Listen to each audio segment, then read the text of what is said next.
Do you know the difference between sand, silt, and clay? That right there is sandy silt. It's springtime, time to get back into the garden. And this year I've developed a new technique to get rid of all the excess clay in my soil. Here in southern Ontario, Canada, we are cursed with excess clay. It's everywhere. So this new technique that I've developed just sifts out all of the clay and reintroduces sand and silt back into the soil. Plants love well-drained soil.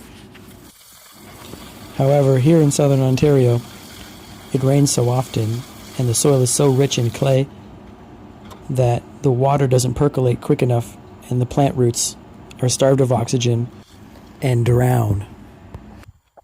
Water or water? Tomato. This year I'm going to be growing some kale, dinosaur kale, because it's really good for juicing. So I want to give these kale plants the best possible chance at success.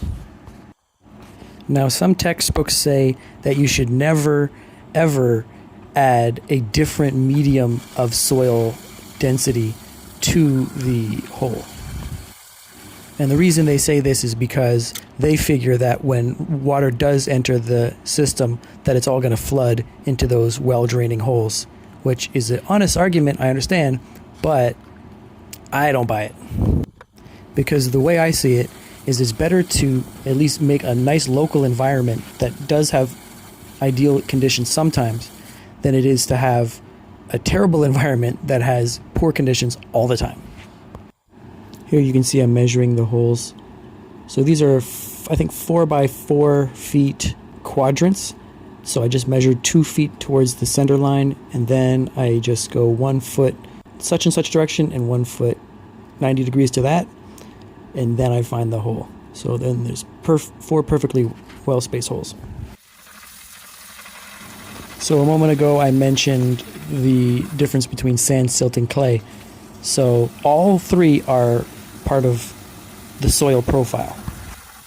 In other words, sand is soil, clay is soil, silt is soil. They're all different sizes of soil. Sand is the largest size of soil, and here you see I'm able to sift it out with a fine mesh sifter. Now some of that is actually rocky, gravelly, whatever, but for the sake of argument, let's just call it sand, or rocky sand. So I add that sand back into the hole to help increase drainage, and then I top dress it with some Miracle-Gro.